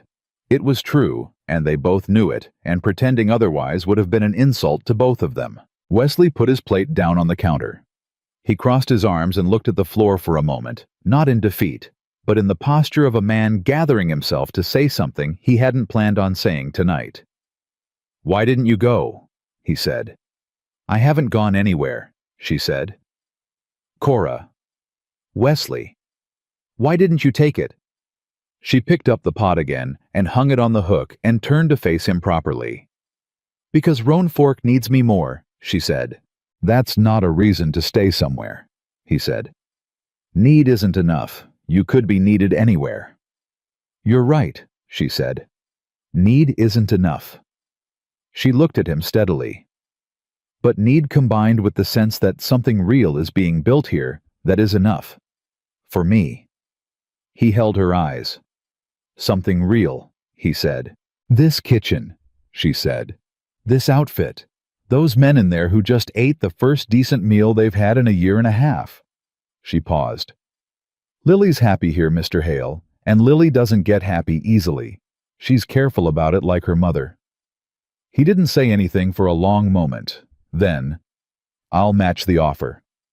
"You can't afford to," she said. "I've seen the ledger." "I'll manage it." "You don't need to," she said. "I'm already staying." He looked at her the way he'd looked at the supply list the first day, with the expression of a man recalculating a number that keeps coming out different than he expects. "You're already staying," he said. "Yes." "Because something real is being built." "Yes." He uncrossed his arms. He picked his plate back up. He looked at it, then at the cobbler pan on the cooling rack. "Is there more cobbler?" he said. "There is," she said. "Then I'll have some," he said. "And I'll sit at the table like a normal person." She handed him the spoon. Hig. Denny came to the kitchen at 8 o'clock. She almost didn't recognize him at first, not because he'd changed, but because his face was arranged differently than she'd ever seen it. The noise was gone. The performance was gone. He stood in the kitchen doorway with his hat in his hands, and something in the vicinity of his chest that was clearly causing him some difficulty. "Mrs. Morgan," he said. "Denny." He opened his mouth, closed it, opened it again. "That stew," he said. "Yes." "And the biscuits." "Yes." "And the—" He stopped, started again.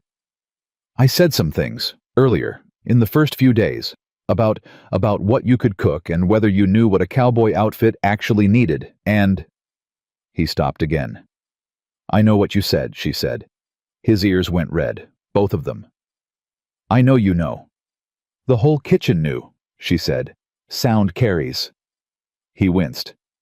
"Yes, ma'am." She waited. "I was wrong," he said. "About all of it." He said it fast, like it was easier if he didn't slow down in the middle. "I was wrong, and I'm sorry, and that cobbler—" He stopped, swallowed. "That cobbler is the best thing I have ever eaten in my life, and I know that sounds like I'm saying it to make up for being an idiot, but I'm saying it because it's true, and those are two separate things." She looked at him for a moment. "Denny?" she said. "Ma'am?" "Go to bed." He blinked. "I forgive you," she said. "And yes, I'll make cobbler again. Now go to bed, you've got a full day tomorrow, and you need sleep more than you need to stand in my kitchen being sorry." He turned to go. "And Denny," she said. He stopped. "Next time you have an opinion about what someone can do before they've had a chance to do it," she said, "wait, just wait." He nodded. It was a genuine nod. The kind that means the information went in and found somewhere to land. "Yes, ma'am," he said, and left. Easties was awake and lucid when she checked on him at 9. He was sitting up on the cot she'd had moved near the stove, his hands wrapped properly. Now she'd found clean cloth and done it herself while he slept, and he had the particular clear-eyed look of a man who has come back from somewhere cold and is taking stock of how glad he is to be back. "Mrs. Morgan," he said. "How do you feel?" she said. "Like I made a stupid decision," he said. "Going out ahead of the group in the dark." "You did," she said. "But you're here." "Because of you," he said. "Because of Cap and the men who rode out," she said. "I just had the broth ready." "Don't do that," Estes said. "Do what?" "Minimize it," he said. "I've been on the trail 40 years, Mrs. Morgan. I know what that broth meant. I know what warm means when your body has decided to stop fighting." He looked at his wrapped hands. "I know what it means that someone had it ready before they even knew for certain they'd need it." She sat on the edge of the chair beside the cot. She was so tired that the chair felt like the most generous thing anyone had offered her all day. "That's just cooking," she said. "No," he said. "That's taking care of people. Cooking is a part of it. But it's not the whole thing." He paused. "How long have you been doing this?" "Since I was 10, she said. "Since my mother was sick." He nodded slowly. "You know what you are." She waited. "You're the kind of person an outfit remembers," he said. "Not the cook who made good food once. The one they tell stories about 20 years later. The one they measure every other cook against." He said it with the certainty of someone making an assessment based on 4 decades of evidence. "Wesley Hale doesn't know yet how lucky this ranch just got." "He's starting to figure it out," she said. Estes smiled. It was a slow, weathered smile. "I imagine he is." No. Lily was still awake when Cora finally came to the back room. She was lying in the narrow bed with the blanket pulled to her chin, not quite asleep in that in-between state where a child is too tired to get up and too wound up to go under. She turned her head when Cora came in. "Mama, you should be asleep." "I know." Lily was quiet for a moment. "Russ said thank you to me today." "Did he?" "He said—" She stopped. "He said the bread reminded him of something. He didn't say what, but he looked sad, and then he looked better. Is that normal?" "Very," Cora said. "Food does that." "Why?" She sat on the edge of the bed. "Because taste and smell go somewhere in the brain that language doesn't reach," she said. "You can explain something to a person all day, and they might understand it up here." She touched Lily's forehead. "But a smell, a taste, it goes somewhere deeper. Somewhere that holds memory and feeling all mixed together." Lily considered this. "So when they eat your food, they're not just tasting the food. They're tasting everything it reminds them of," Cora said. "Their mothers, their homes, the good times before the hard times." "That's a big responsibility," Lily said. Cora looked at her daughter. "You're 5 years old," she said. "I know," Lily said. "Is it?" "Yes," Cora said quietly. "It is. It's a very big responsibility, and I don't take it lightly." Lily was quiet for a moment. "Mr. Hale sat with the men tonight." "I know. He didn't used to, did he? Boone said he always ate alone." "He did," Cora said. "Why did he sit with them tonight?" Cora smoothed the blanket over her daughter's shoulders. She thought about Wesley standing in the doorway eating his supper, about him saying her first name, about the fractured quality in the wall he kept between himself and everything that could hurt him. Because, she said, sometimes the right meal in the right room reminds a person that being alone was a choice they were making, not something that was happening to them. Lily thought about this for a long time. Long enough that Cora thought she'd finally gone to sleep. Then, "Was that your recipe?" Cora paused. "Which one?" "Making him sit with people." She looked at her daughter's face. The watchful brown eyes, the absolute seriousness of a child who asks questions she actually wants the answer to. "Go to sleep, Lily," she said. Lily smiled. It was a small, private smile. "Good night, Mama." The knock on the kitchen door came at 10:15. She almost didn't hear it. She'd been banking the fire for the night, adding one last log, making sure the temperature would hold through the cold hours without burning too hot. But she heard it. Quiet. Deliberate. She opened the door. Carlito Ortega stood on the step with his hat in both hands. Behind him, the storm was in full throat. Now she could hear it in the way the cold moved, the way sound behaved differently when the wind was serious. "Señora," he said. "Forgive me. I know it's late." "Come in," she said. No, I don't want to. He stopped. He was a man of maybe 45 broad through the shoulders, with the hands of someone who had worked outdoors his entire life. He looked at his hat. "My brother, Miguel, the young one." "He's all right," she said. "I checked on him." "I know," Carlito said. He told me you." He stopped again, and she could see him working through the English, not because he didn't know the words, but because the words he wanted required care. "He was scared," Carlito said. "Out there, very scared. And he wouldn't say so to the other men, but he told me. And he said when he came in, and the warmth hit him, and the smell, he said that was the moment he stopped being scared." She said nothing. She let him finish. "I wanted to say thank you," Carlito said. "For that, for the moment." She held his eyes. "Your brother has good instincts," she said. "Keep him on the trail long enough, and those instincts will keep him alive." "They kept him alive tonight," Carlito said. "Yes," she said. "They did." He put his hat on, turned to go, stopped. "The cobbler," he said. "With the apples." "Yes. In Sonora, where we are from, my mother made something like this. Not the same.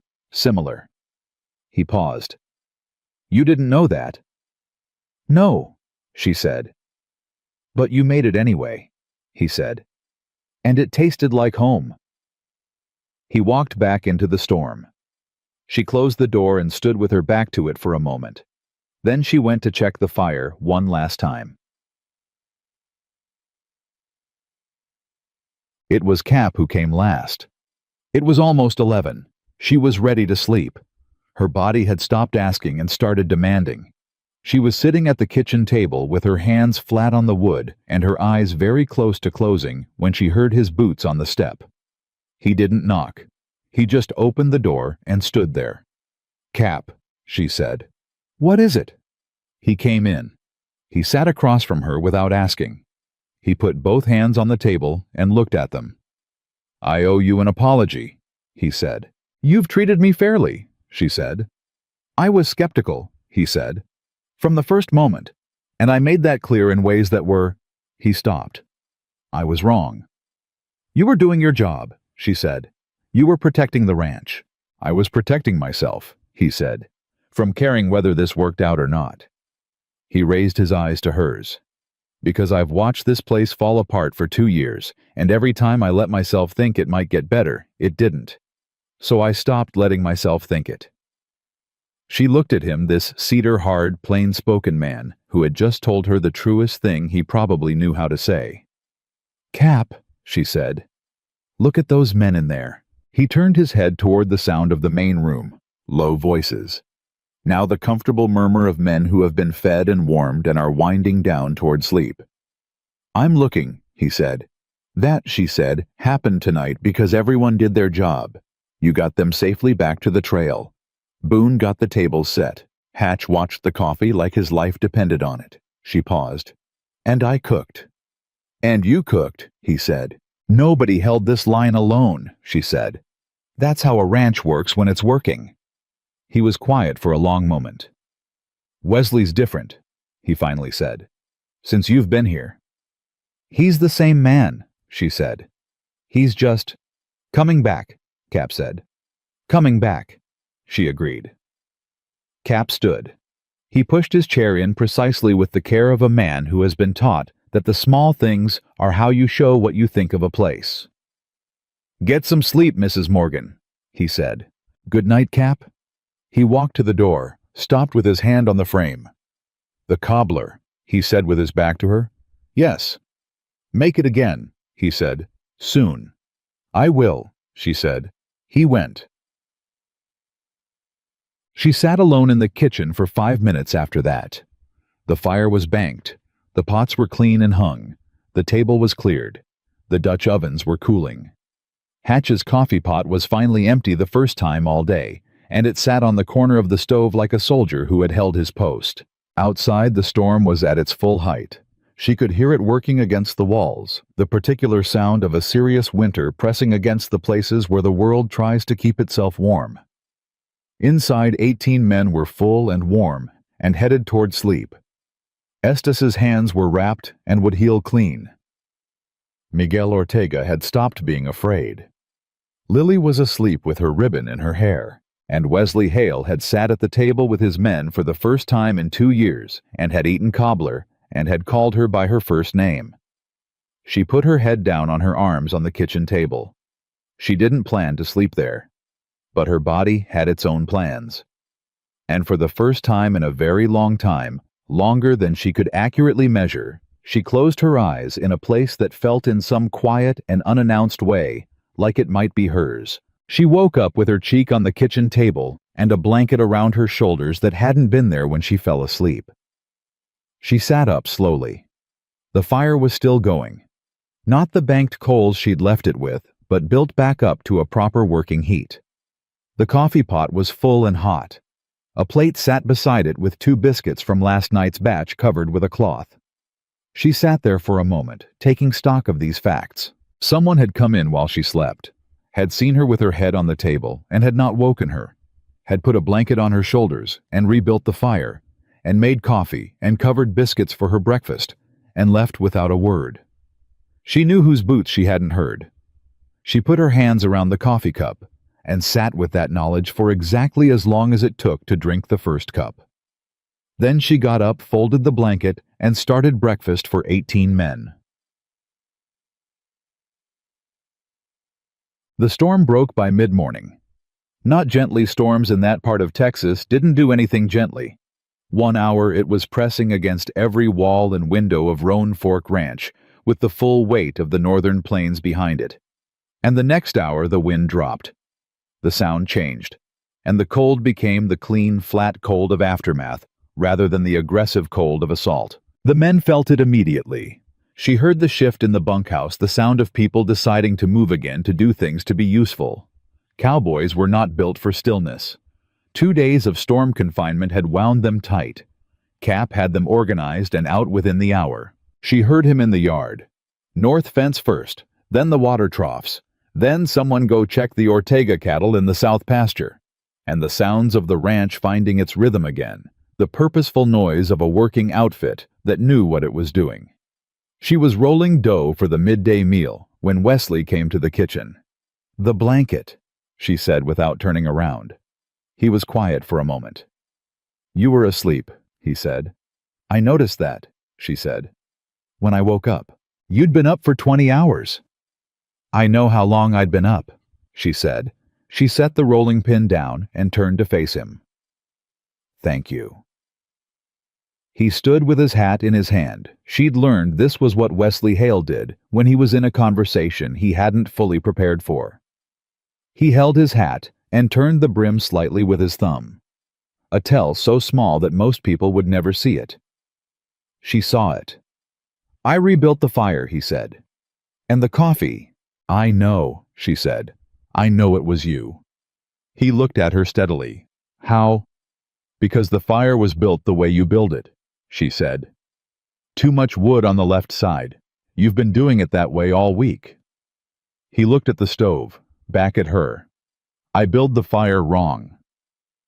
"You build it your way," she said. "It works.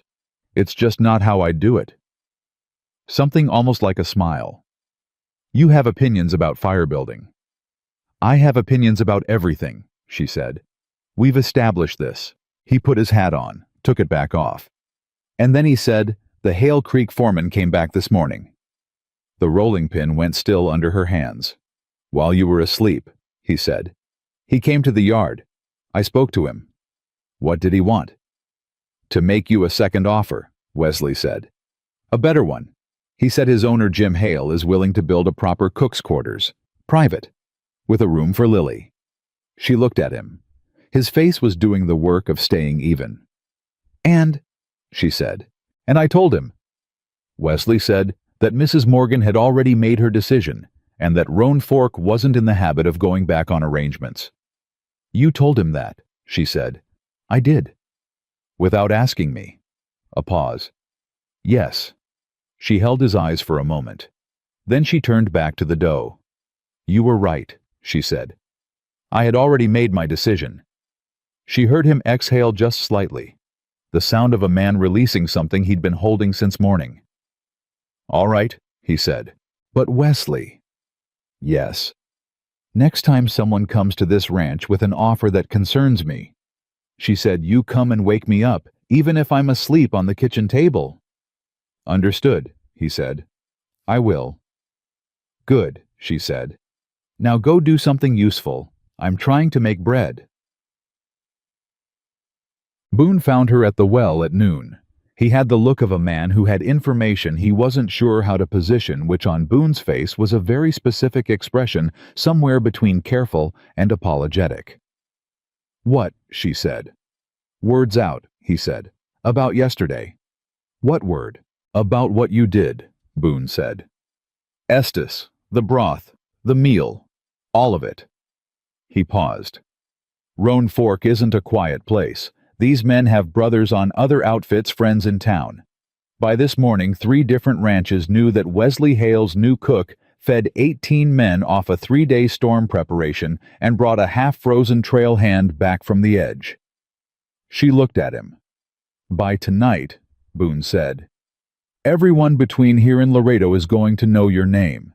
She turned back to the well crank. That's not Mrs. Morgan, Boone said. Cora. He almost never used her first name. I'm not telling you this to flatter you. I'm telling you because there will be more offers. Better ones, maybe. And I want you to know before they come. She looked at him. Why are you telling me before they come? She said. Because. Boone said, Wesley Hale is not a man who knows how to ask for what he needs.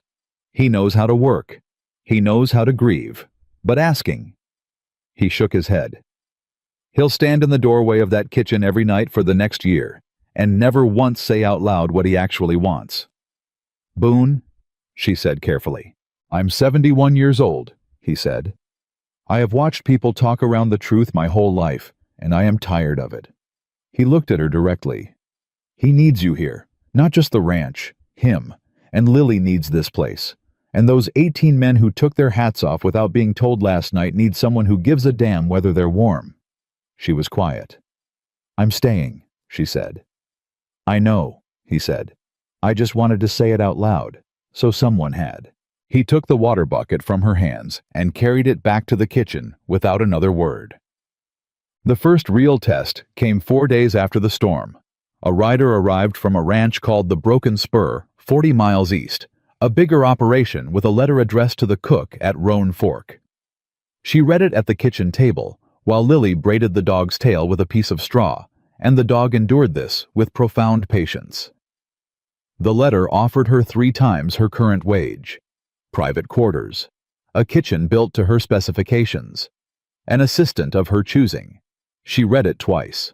Then she folded it and put it in the pocket of her apron and went back to the stove. Wesley was in the yard when she came out with the lunch pail for the men working the east fence. He saw her face and fell into step beside her without asking.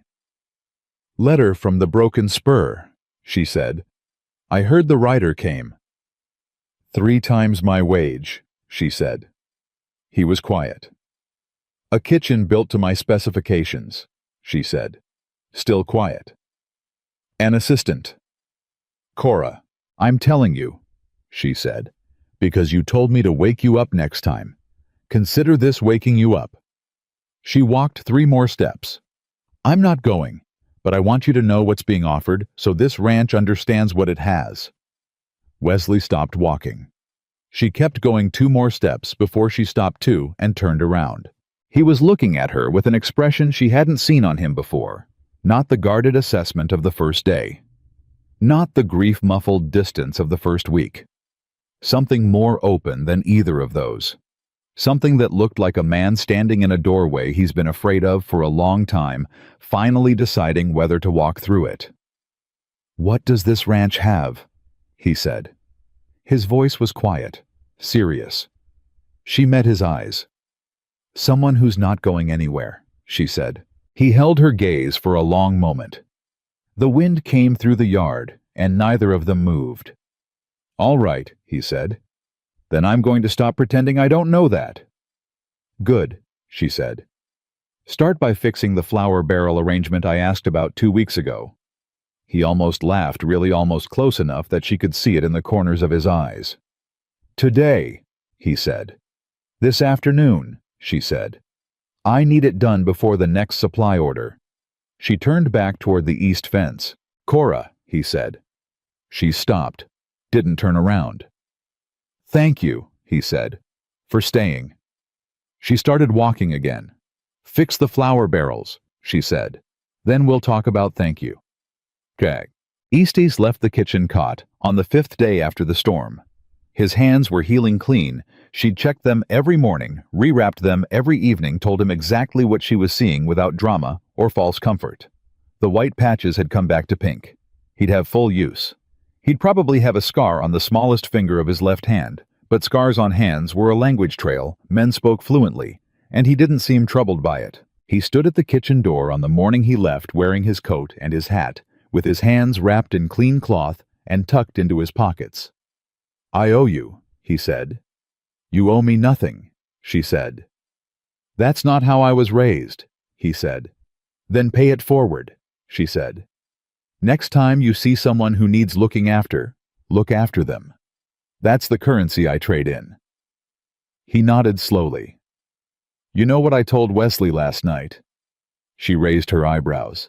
I told him, Estes said, that if he lets you walk out of this ranch for any reason, short of your own free will, I'll haunt him for the rest of his natural life. How did he take that? He said, Estes replied with a small, dry smile, that the thought had occurred to him independently. She held her expression for 3 seconds. Then she laughed.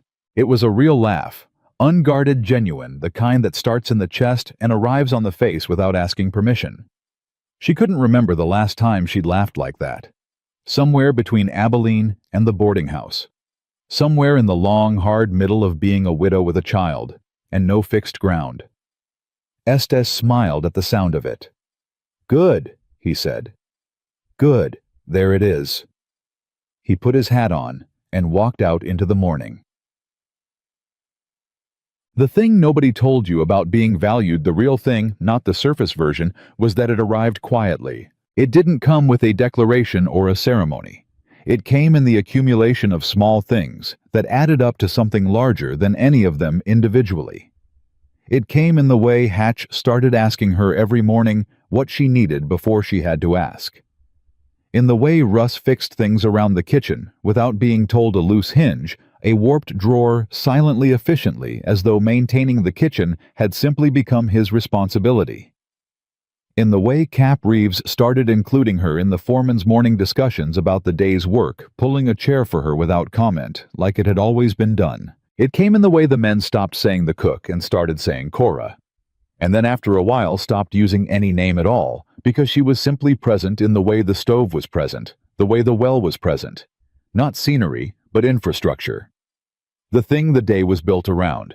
It came in the way Lily stopped being the widow's child and started being simply Lily, the one who knew where the barn cats slept, the one the old dog followed to the fence post every morning, the one Carlito Ortega was teaching 3 words of Spanish every afternoon, in exchange for her teaching him to braid straw, the way she'd learned from watching her mother tie aprons. And it came in the way Wesley Hale changed, not fast, not dramatically, not in the way of stories where a man is struck by something and becomes immediately different. In the way of real change, which is slow and sometimes invisible while it's happening, and only recognizable in retrospect when you look back and see that the man in front of you is not quite the same as the one who stood in the doorway 2 months ago and looked at her trunk and her daughter and said nothing for 3 seconds too long. He started eating with the men every night. He started talking during those meals, not performing, not managing, not playing the role of the owner, just talking about the cattle, about the weather, about a horse that had thrown a shoe, about nothing in particular in the way people talk when they have stopped conserving themselves. He started fixing things on the ranch he'd been letting go. Not all at once. He wasn't a man who did things all at once. One week, it was the north fence. The next, the water system to the east pasture. The week after, he finally dealt with the roof over the bunkhouse that had been leaking since October and driving Russ to a level of personal offense that bordered on philosophical. Boone watched all of it with the quiet satisfaction of a man who has waited a long time to see something come right.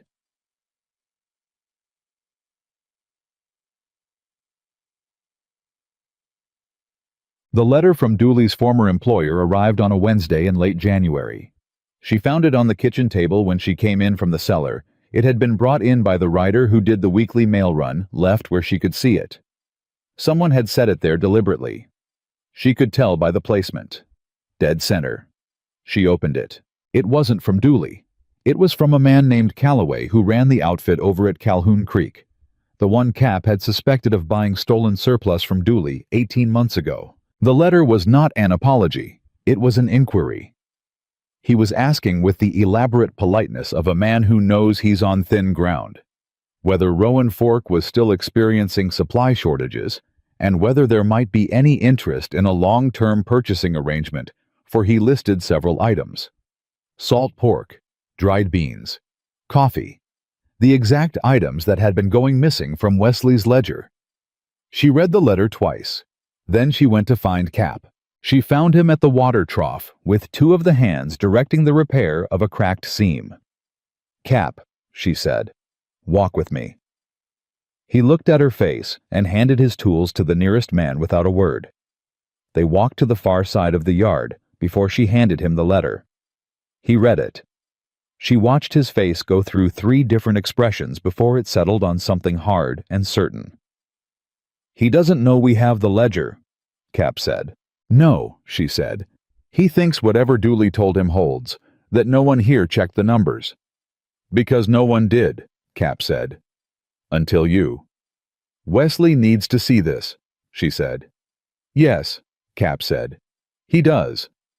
"And after he sees it," she said, "he needs to decide what to do." "But Cap, this isn't just about Dooley anymore. Calloway wrote this letter. That means he was a willing buyer. He knew those goods were being skimmed." "You can't prove that from a letter," Cap said. "No," she said. "But you can prove it from the ledger, and from the pattern of dates, and from the quantities." She paused.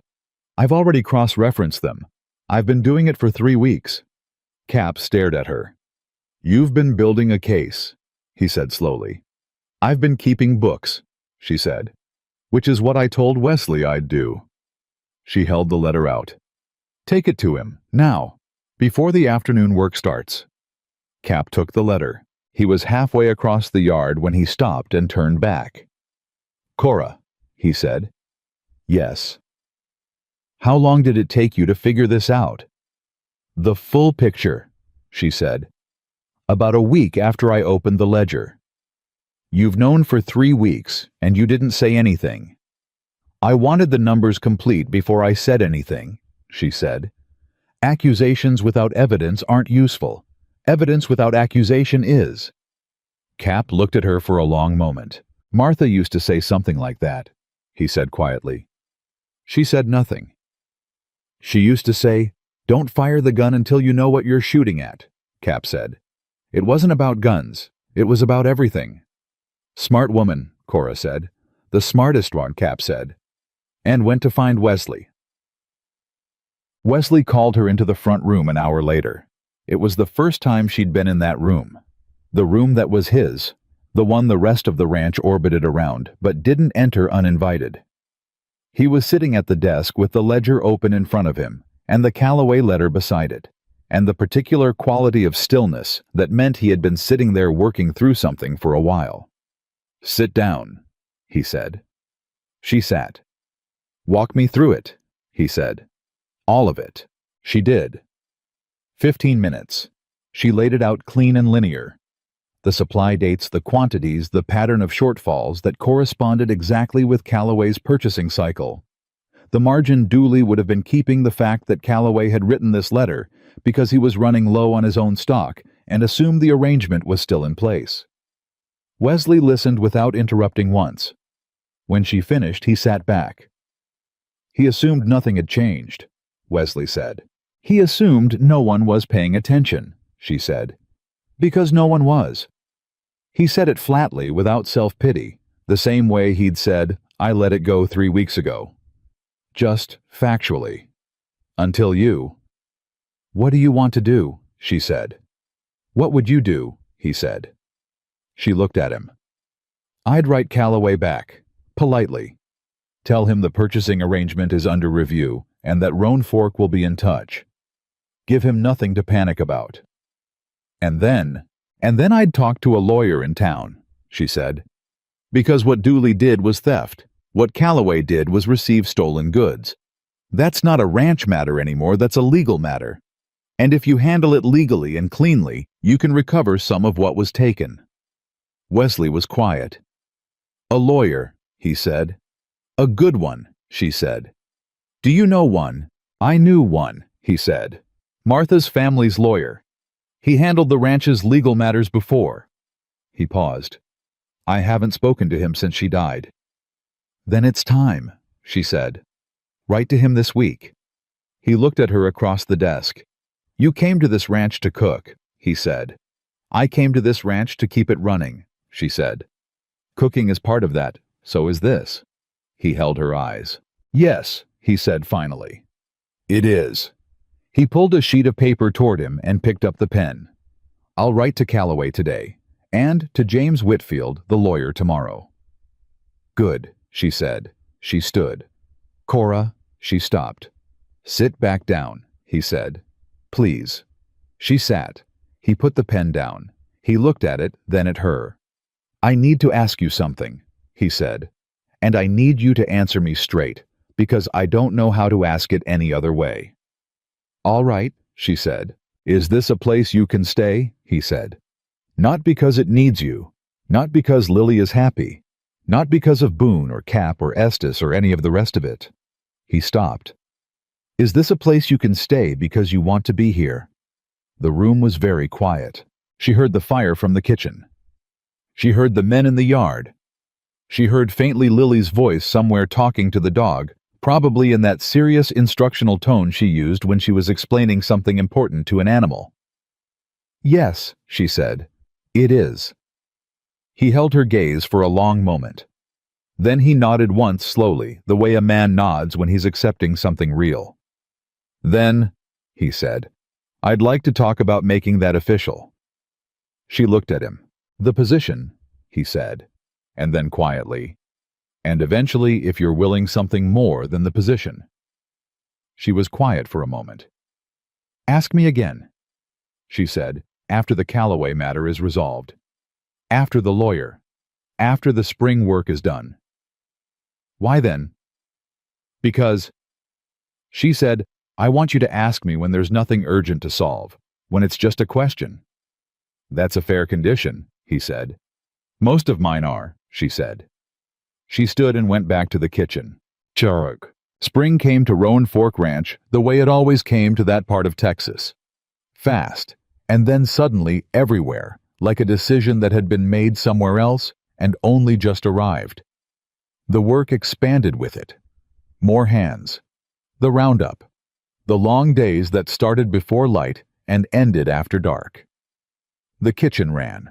It ran the way a good kitchen runs, like something alive, like something with its own logic and rhythm that the rest of the ranch oriented around without being told to. Breakfast at 5:30. Midday delivered to the field. Supper at 6. The coffee always on. The bread always going. The particular smell of a working kitchen heat and fat and something sweet underneath constant now, as fixed a feature of Roan Fork as the well or the fence line. Hatch had become without ceremony or official designation her assistant. He watched the coffee with the devotion of a man who has found his calling. He learned slowly and with great personal investment how to make biscuits not as good as hers, not yet, but recognizable as the same species. She let him try every Friday and told him honestly how close he was getting. Denny had stopped performing. This was the change she was most quietly proud of, not because she'd done anything to cause it directly, but because she'd given him something more useful than an audience. She'd given him genuine responsibility, the vegetable garden she'd started at the side of the kitchen, which required daily attention and produced results that were measurable and real, and entirely his to be proud of. It turned out good at growing things. He talked to the plants. She didn't mention that she'd noticed. Carlito Ortega and his brother Miguel stayed on through spring. Carlito had learned by some private route that she'd been the one to suggest the chair near the stove for first-timers on cold nights. He'd never brought it up directly. He just made sure every cold morning that there was extra wood stacked inside the kitchen door before she got up. It was there every morning. She never asked who brought it. She knew.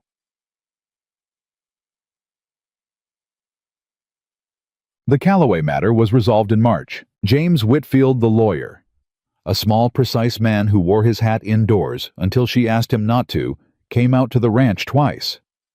He reviewed the ledger evidence she'd compiled. He wrote 3 letters.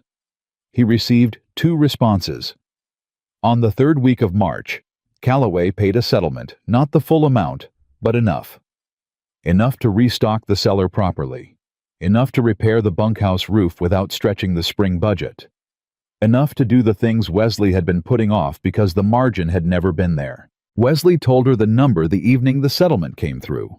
He came to the kitchen after supper and sat at the table and told her the amount and what it meant for the ranch's position going forward.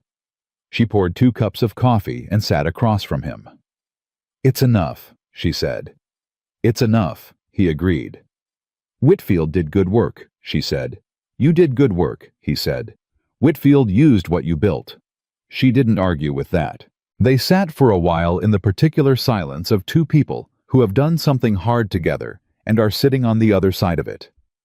Then Wesley said, "It's not urgent right now." She looked up. "No Calloway to resolve," he said. "No storm. No ledger problem." He looked at her steadily across the table. "Just a question." She held her cup in both hands. "Cora Morgan," he said. "I'd like you to stay here permanently, not as the cook, as—" He stopped. Started again. "I'm asking if you'd be willing to build something here, with me, for Lily, for—" He stopped again. He was turning the brim of his hat with his thumb under the table. She could hear it. "I'm not good at this," he said. "You're doing fine," she said. "I haven't even gotten to the question yet." "Wesley," she said. "Yes." He looked at her. "Yes." "Yes," she said again. "Ask me the actual question properly sometime when you find the words, but the answer is yes." He sat very still for a moment. Then he said, "I'll find the words." "I know you will," she said. "You're not a man who does things halfway." "No," he said. "I'm not." She stood and took both cups to the basin and washed them. Behind her she heard his chair push back, heard him stand. Heard him come to stand near, not close, not yet, but near the way he'd been moving toward her in small, deliberate increments for months. "Lily's going to want to say," he said. "Lily already approves of you," she said. "She told me 3 weeks ago." "She did." She said, Cora said, and I am quoting exactly, "He peels apples right." A pause. "That's her standard," he said. "She's 5, Cora said. "Her standards are practical." He laughed. A real laugh this time, not the shape of one, not the almost of one. A real laugh from the chest unguarded filling the kitchen, the way warmth fills a room when the fire is properly built. She hadn't heard him laugh before. Not like that. She kept her hands in the basin so he wouldn't see her smile. That summer, 3 different outfits sent riders to Roan Fork with offers for Cora Morgan. She turned them all down at the kitchen door, politely, without consulting anyone, and went back to work. Word spread the way. Word spreads in that part of Texas fast and thorough and unimpeded by anything like privacy. People began to say the woman at Roan Fork doesn't move. They said it with a kind of respect that is usually reserved for landmarks, for things that have become part of the geography of a place. Estes came back in the fall. His hands fully healed his finger with its small white scar. He rode in on a Tuesday afternoon and came straight to the kitchen and sat down at the table without being invited the way a man sits in a place he knows he's welcome. She put coffee in front of him. "How are the hands?" she said. He spread them on the table. "Good as they're going to get." "Good enough to work. Good enough for everything," he said. He looked at her. "I heard about the Calloway settlement." "It's resolved," she said. "I heard about other things too," he said. She raised her eyebrows. "That Wesley Hale is a different man than he was last fall," Estes said. "That the ranch is running clean. That there's a little girl with ribbon in her hair who can braid straw better than any hand on the payroll." "Lily's been practicing," she said. "And," Estes said, "that the woman who was unwanted on arrival has become the reason Roan Fork is standing." She set the coffee pot down. "The ranch is standing," she said, "because everyone on it does their job." "Including you," he said. "Including me," she said. He picked up his cup. "You're happy." It wasn't a question. It was an observation delivered with the authority of a man who had looked at a lot of faces, in a lot of conditions, and knew the difference between someone performing contentment and someone living it. She thought about the blanket on her shoulders and the fire rebuilt in the night. She thought about Wesley's laugh in the kitchen. She thought about Lily and the dog and the straw braiding and the chair near the stove and the flour barrels finely arranged the right way. She thought about Cap saying "make it again soon" and Denny talking to the garden and Hatch watching the coffee like his life depended on it. She thought about what home feels like when you've earned it, not been given it, not stumbled into it, but built it the same way you build a fire. Carefully, piece by piece, starting with what's available. "Yes," she said, "I am." The last offer came in October. It was the best one. A brand new outfit north of San Antonio, more money than she'd ever been offered in her life. A kitchen that would have made her weep 2 years ago, every resource she could have asked for. She read the letter at the kitchen table. Wesley read it over her shoulder. She'd handed it to him without explanation when he came in, and he'd read it standing behind her, and when he finished, he set it back on the table and stood there. She folded it. She stood up. She walked to the stove and put the letter in the fire. She watched it go. Then she picked up her ladle and turned back to the pot that needed stirring. "Breakfast in 20 minutes, she said. Wesley stood at the table watching her. She didn't turn around, but she heard it the sound of a man who has just witnessed something and is deciding how to hold it. He pulled out a chair and sat down. "I'll set the table," he said. "You've never set the table," she said. "I know," he said. "Show me where the plates are."